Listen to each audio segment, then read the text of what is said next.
Dennis never invested in real estate before, and in the last couple of months, he bought his first real estate deal completely virtually. And in this video, I sit down with him to learn about his experience to hopefully help you go out there and invest in your first deal. Make sure to stay until the end of the video because I'm gonna give you a step-by-step guide about how you can go and implement the exact same strategy that Dennis did. Let's dive in. Hey everybody, welcome back to the podcast. Today I'm sitting down with Dennis. Thanks for coming today. You sure thing. So tell me a little bit about your real estate investing journey. I would say that I got a book from a friend, Rich Dad, Poor Dad. Okay. And that kind of changed my perspective on like the rat race. And so I looked at avenues to try to, get out of it. Yeah. And, the first thing that I tried was stocks. Okay. Did that for a few years, didn't see the returns I expect. So then I started to look in real estate, which was about the end of last year. Mm-hmm. Looking at books, trying to understand what markets, how to get renters and stuff like that. And then came across an ad on Instagram about a seminar. So I was like, all right, well, this is something I'm looking into. Let me go check it out. And ended up going to your FlipSystem seminar back in February this year and learned about a lot of real estate, a lot of different strategies. Yeah. I was thinking about doing Maryland as a as a market. Mm-hmm. You told us the markets that you were in. Yeah. And I said, okay, let me give this a go. Let me have some help. Let me get some mentorship to kind of get my feet wet. Yeah. Awesome. Wow. So that quick. So you were like, it was like kind of October, November of 2022, and then you just like went full in February 2023. Holy shit. And the only experience I would say I had before that was buying my property in LA. Going through that process. Got it. Yeah. Because you bought a house in LA. Yeah. When you moved. Okay. Yeah, me and my partner.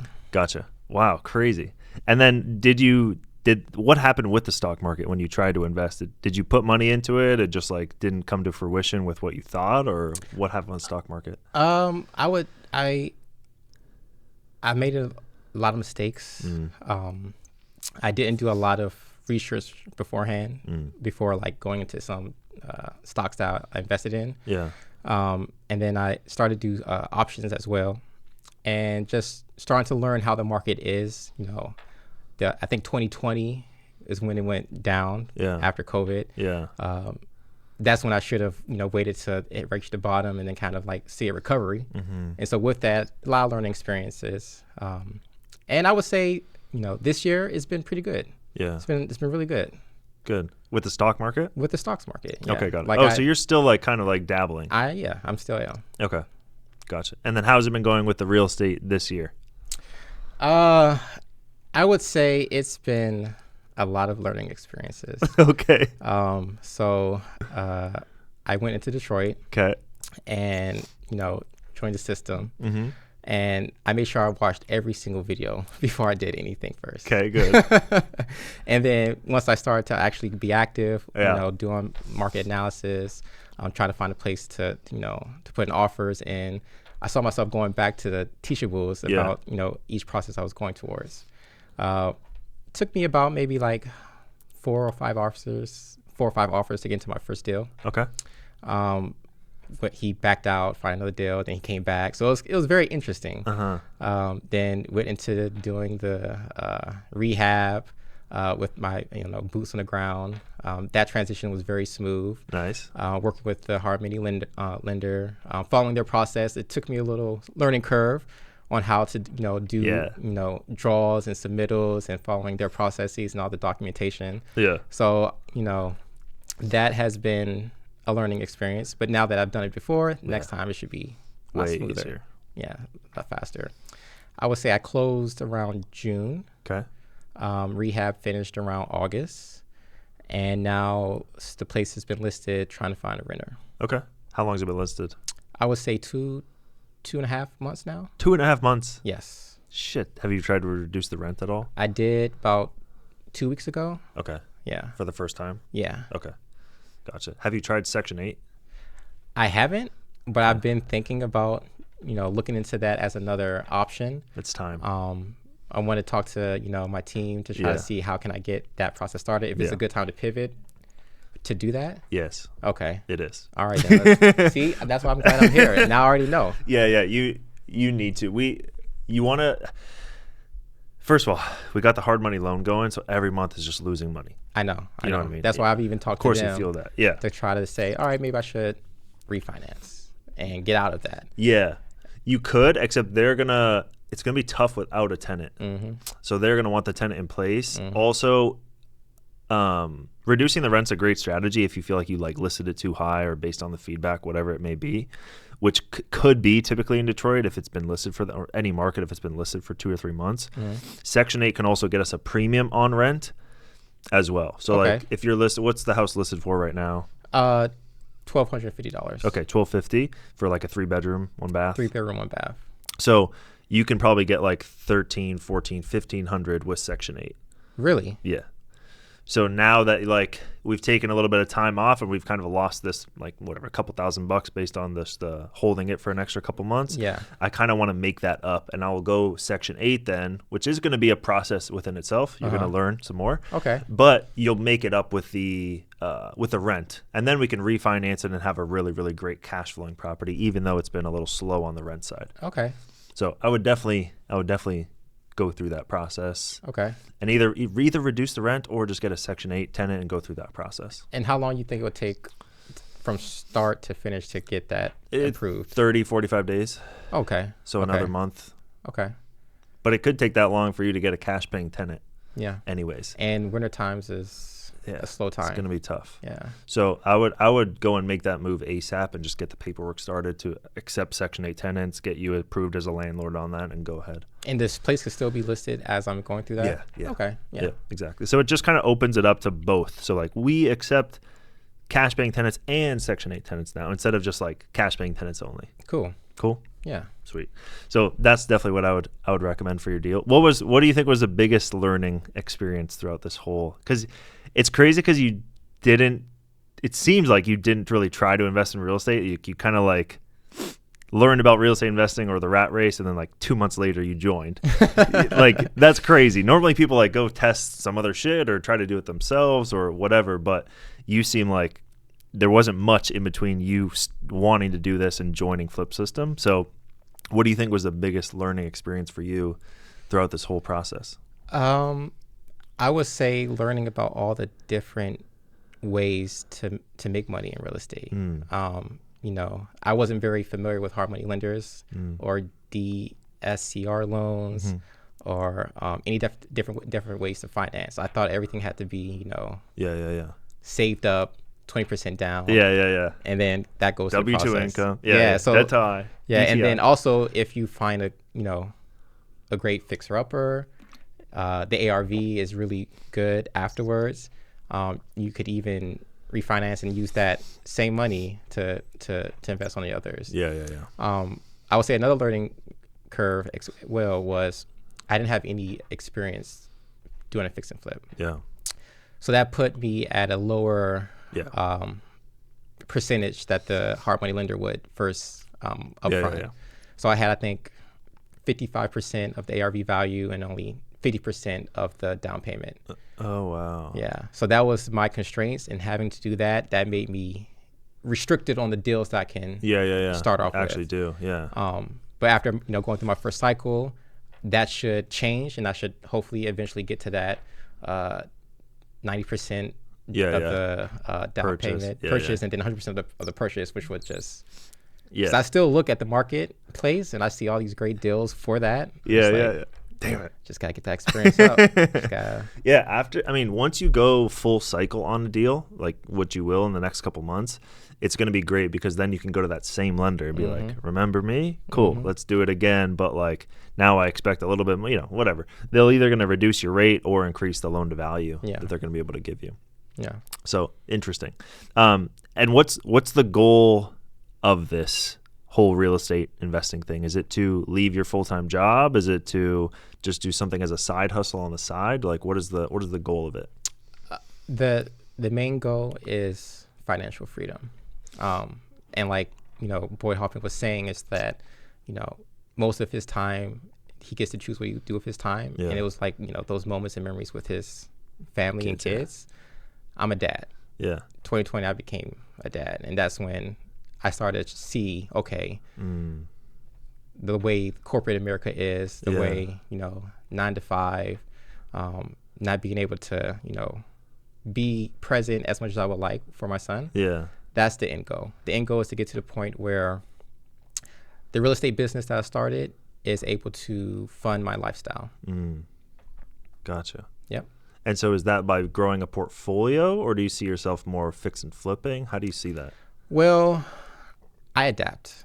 At first I was thinking, okay, I'll just do the fix and flips, try to get to 1, 2, 3, 4, 5 a month, see how that goes. Yeah. But at the pace I'm going right now, I'm seeing that's a little bit slower. So now I'm thinking, okay, if I go the slower game, let's see if I could just start building portfolios. Yeah. Just keep on building doors, getting doors that have cash flow, right?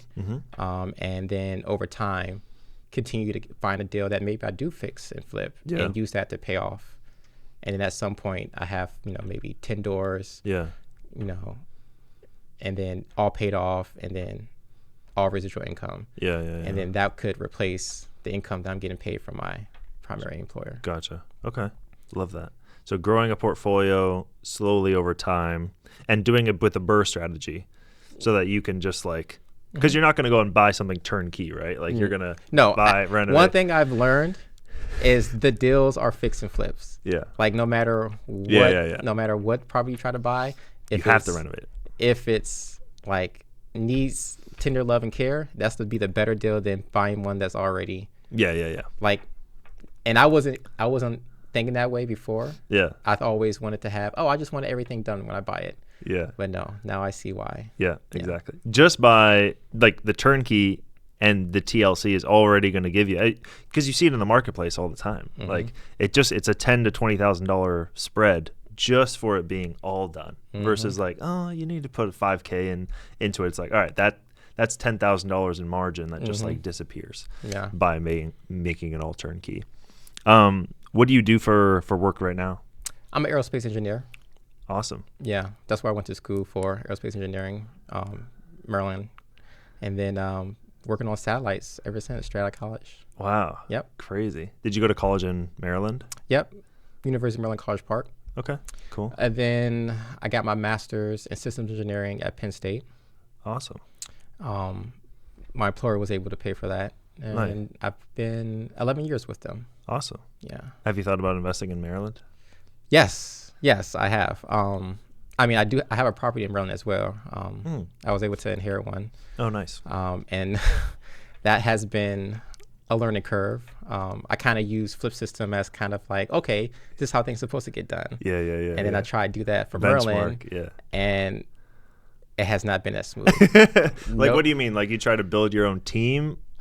Or to do the construction, find a contractor? Yeah, I try to find a contractor. Because you know what the standard looks like now, right? Yeah. Okay. I try to find a contractor, didn't find a good one. Tried to manage it myself. Now I have, my uncle helping do the property management. Yeah. Just realizing that it's better to go meet someone that has, been a reference than just trying to find everything on your own. And I've been learning a lot because of that. Because with FlipSystem, I had, basically a team handed to me with, and willing to work with me. And every time I sent an email, got a response. Yeah. Every time a hiccup occurred, I would talk to, the FlipSystem rep. I think Leela, she would get back to me, talk to, coaching people along the way. So it was in a very smooth transaction. And then when I tried to do it myself in Maryland, whoa, night and day. This is what it's like. Yeah. Yeah. But I learned a lot from that as well. Yeah. And I think once that property is rented out, it's fully paid off. It's going to be all, minus taxes and fees and, anything vacancies fees. Yeah. I can try to use that, save up to go into another investment. Yeah, exactly. Okay, cool. Talk to me a little bit about so you bought this one deal in Detroit so far. Yeah. And that was and you joined in February of this year. Yeah. How many hours have you been putting into this whole real estate business? I would say it fluctuated. So in the very beginning, I was making time just to finish the course. So I think I did that in maybe 3 weeks. Okay. And again, this is, full-time job. Yeah. Full-time dad. Yeah. Full-time partner. Yeah. trying to, juggle so many things. Yeah. Once I got that first property closed, Yeah. that's when I started, okay, let me start working on the Maryland property. Yeah. And that's been kind of a main focus as well. And then I also did some renovation projects at my condo. So I was like 3 things at once. Jeez. And then now that both of those are done, Yeah. I've been back focusing more on the Detroit property. Okay. So I would say at the beginning, maybe 10 hours a week just to finish the teachables. And then it went to maybe 5 hours a week. Okay. Just to, do some research and emails. Nice. And I would say, went to like kind of like a few hours, down to 2 hours until I got all my other projects done. Yeah. And now I'm back to like that 5 hours a week. Okay. Just Got it. looking at the market, trying to do some, research. Okay. Reaching out, to my team. Yeah. Trying to get options. Okay. And because once this refis, I'm assuming you want to kind of double down and you'll go buy like 1 or 2 more properties depending on the refinance and how that goes. Mm-hmm. Is that kind of what the plan is? Yep. Cool. And what was the kind of numbers for this deal you did in Detroit? Was it was a single family house, 3-bedroom, 1 bath? Mm-hmm. What was the kind of breakdown of the numbers for it? I would say it was about, I was able to get the cost down to $4,500. The rehab was estimated $30,000. And then the ARV is $105K. Okay. Gotcha. $45K purchase. Mm-hmm. $35K renovation. 30K renovation. Mm-hmm. Okay, cool. Nice. So you're all in for like $80,000 and it's worth $105 at the end. Damn, and the rent is going to be $1,250 or $1,250. Jeez. Is that what it was supposed to be when you analyzed the property from the beginning? From the beginning, I did $1,300. Okay. So then I decreased this since then. Yeah. Yeah. But that thing must be, if you get it rented out for $1,200, it must be crazy cash flow. Because if it's only worth $100,000 and it rents out for $1,200, $1,300, or if you can get Section 8 and it'll be $1,500, $1,400, that'll be even crazier. Yeah. For you. Okay. Cool. Is there anything that you kind of need help with at this point that I can help you with or answer for you? So that was one of the main questions was what to do. Exit strategy and Section 8. You said I should jump on that. Yeah. So definitely want to do that. Yeah.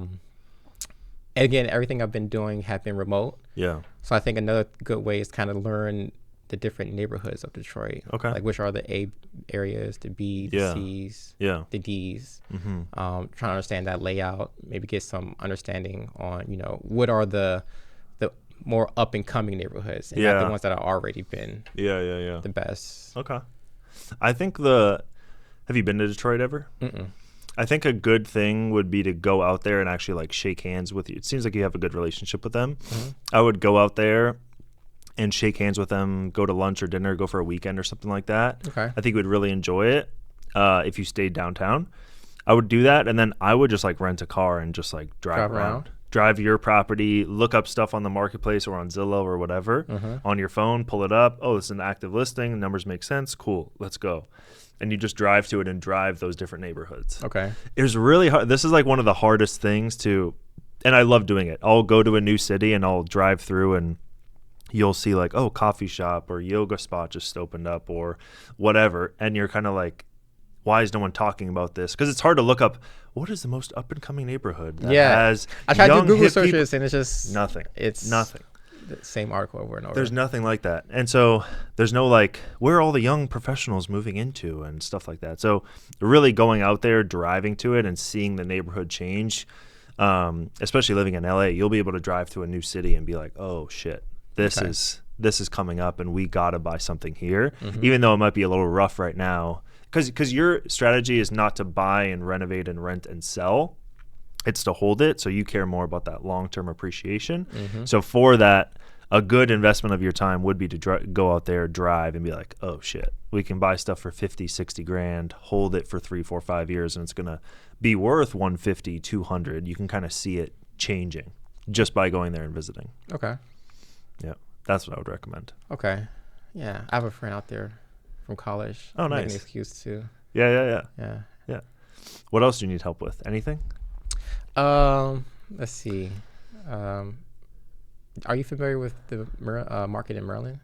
I've tried to invest in Maryland before. Okay. It's tough to invest in because it's very street by street.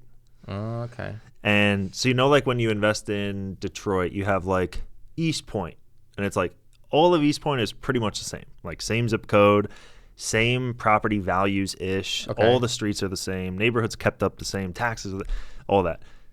Maryland or Baltimore, for example. Yeah, I was looking at Baltimore. Baltimore. Okay, good.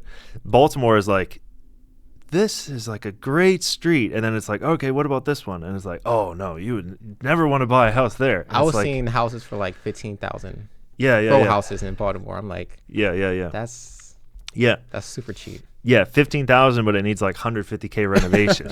So it's like, and you can get those in Detroit too, but I wouldn't recommend, like the deal you did with $30,000 renovation, like that's money. That's perfect. There's a very very low probability that anything is going to go wrong because you're just doing like cosmetic stuff. Yeah. You already can see what you're going to renovate. I was doing my best to follow the teachables. They said, when you said the first deal, don't do a unicorn because they don't exist. Yeah. You want to stay around the 20 to 35 rehab because you know, that's going to be good for your first deal. Yeah. And the hard money lender, you know, one of the first deals I sent him was one of those, the rehab was more than the purchase price. And he said he doesn't recommend that to be your first fix and flip. Yep. So I've been taking the feedback and been following, you know, the pros, you know, the ones that are seasoned and just trying my best. Good. Yeah, I mean, it's worked out. You joined earlier this year. You already got one. So I set goals I was trying to reach and been meeting to them. You know, I was like, okay, join in February. You know, I want to have an offer by April. Yeah. And I think it extended to June, but that's okay, right? And then I said, okay, I want to have it, you know, listed for rent, you know, in 2 months, and that was done. That's great. And I was like, all right, I want to sell it from buying in 4 months. Okay, we're going on the 6th month right now. You know, setting those goals for myself, I've been making sure that I've actively tried to hit them. Yeah, good. I mean, 6 months for your first deal is still like the fastest deal I ever did was like 100 days or something like that. Yeah. Like, so a little over 3 months. So for 4 months for your first deal ever is like, all right, that's wicked fast. Yeah. So I think, and that's why too, like for your first deal, just make it a learning experience. You're going to still make money if you follow what's in the freaking videos, which you are. You're still going to make money no matter which way it goes. But now you prepped yourself for like, cool, now I also have the relationship with these people and I like working with them. Because that's one of the other things. If you get into something, you're like, I hate this lender, I never want to work with them again. Well, thank God we didn't buy 7 houses. Thank God we just bought one deal. Yeah. And now we can go and double down or triple down because we like the people we're working with, and we have that like how much you've learned just in this one deal. It's like the next deal, oh shit, there's like 89 mistakes that I'm not going to make, or everything's just going to be so much more fast. So you can get that 6 months to 5 months to 4 months, and then one day you'll be at 90 days. Yep. Anything else you need help with or feel like I can help with or answer? I would say that since I am on the west side, a lot of the coaching calls are like 2-3 p.m. working hours during the West Coast time. Yeah. And, you know, because I'm a full-time worker, I'm not able to make many of those. Yeah. So if there's a way to maybe have, I know even later on the East Coast, like a 9 p.m., 6 p.m. after business hours coaching calls, that would be helpful for me as someone that's been challenged and trying to unable to make those. Yeah, for sure. We've experimented it with a bunch of times, but what happened, like we've experimented doing it post work hours because we have people that work here. Lila's here in San Diego. Okay. So, but we've tried it after work, and then people are like, oh, after work, or like they're just like done. They're like go home, and then shit happens, and it's like we'll get all these people to RSVP, and then no one freaking shows up. Really? Okay. I think the Tuesday call. Oh no, the Tuesday call is at 5 p.m. EST. Yeah, which is 2 p.m. your time. But we've experimented. We can experiment some more with some after work hours. It's just like I feel like everyone after 5 just like shuts off their computer, like the GIF where they just like slammed computer shut. I feel like that's what happens, and they're like, oh fuck, the FlipSystem call is at 6. And then, so we just got really, really low attendance when we did do it that way. Yeah, I would say for myself, after work, you know, people have low energy. Yeah. That's understandable. You know, but some people have a long commute. Yeah. And I'm in the car for an hour. Yeah. I'm usually listening to a podcast, or I could be on a call. Yeah. And that's a good time for me. Gotcha. Have you downloaded the FlipSystem app? Yep. Cool. Have you gone on the calls on the app? Haven't been able to do calls on apps. No. I've been looking at the community chats. Nice. I've been observing. I haven't really posted anything in Come on. My main point of contact has been Lila. You know, Nice. whenever I have a question, she's been Yeah. very responsive. So I've been kind of keeping that. But maybe I'll go into the community, you know, see how things are. Good. Yeah, because Bryce was just on, and he was saying too, like being able to meet other like-minded people in LA, in wherever, and kind of networking with them and sitting down with them for a beer and saying like, what are you going through? What's going on? And kind of like sharing with each other. That's kind of what I'm trying to build with the community chat in there now that it has like the app and all that kind of stuff. So that's what the goal is going to be. And then we can maybe do like break it down by different cities or something like that too, so people can network and connect. Okay. Are you ever going to do another seminar in LA? Probably not a seminar, but maybe I'll do like a networking just for clients. Oh, okay. So like if you are a client in LA, come here. That would be a great idea. Yeah. Because when I went to the seminar that was here in February, Yeah. I still keep in contact with some of the folks that, you know, Oh, wow. we sat at the same table, Yeah, talking about real estate journeys.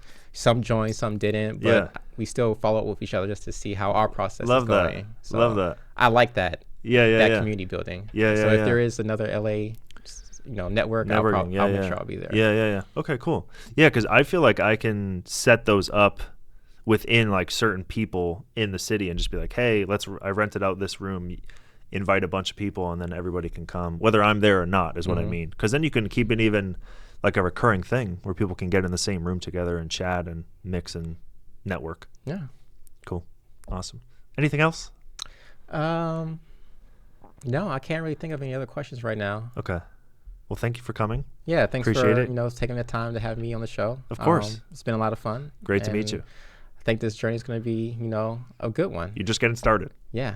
And I'm very, you know, long-term vision. So I'm pretty sure once this first deal closed, the next one is just going to be just as easy. Yeah. Or easier. Easier. Way easier.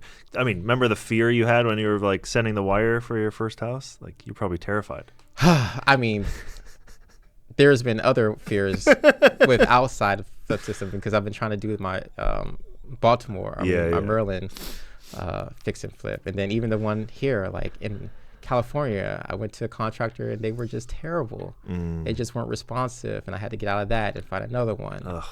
It's been like, wow. It's brutal. Like, it made me realize that FlipSystem is really like it's just like hands-on. Yeah. Like you held my hand the entire way. Yeah. And that's not the real world. Yeah. The real world is going to be some bumps. Chew you up and spit you out. And stumbles and yeah. Well, imagine how many, like, so when I first started, I would go to a new city and I would find like 4 or 5 teams. I would test one house with each team, see who would screw me over, and then the person who didn't would get the other 4 or 5 deals that everybody else fucked up. Okay. And that's how and then you would like go from 4 or 5 teams to one team. Okay. And then 6 months in, you're like, all right, it's time to scale. And then their wheels would fall off and then you have to restart again. Oh. And so that's what my last 8 years of my life has been. Ooh. To get to this point where now it's like these people are rock solid in these markets. Then we give them the support and coaching to grow their business and give them clients. And then it's kind of like a win-win-win for everyone. All 3 parties. Yeah. Exactly. Cool. Thanks for coming. Yeah. Thanks for having me. Great to meet you. See you on the next one. If you enjoyed this and want more free content just like this, there is a free course that I posted on my YouTube channel. It's over an hour and a half long. Click that, go watch that, and subscribe. See you on the next one.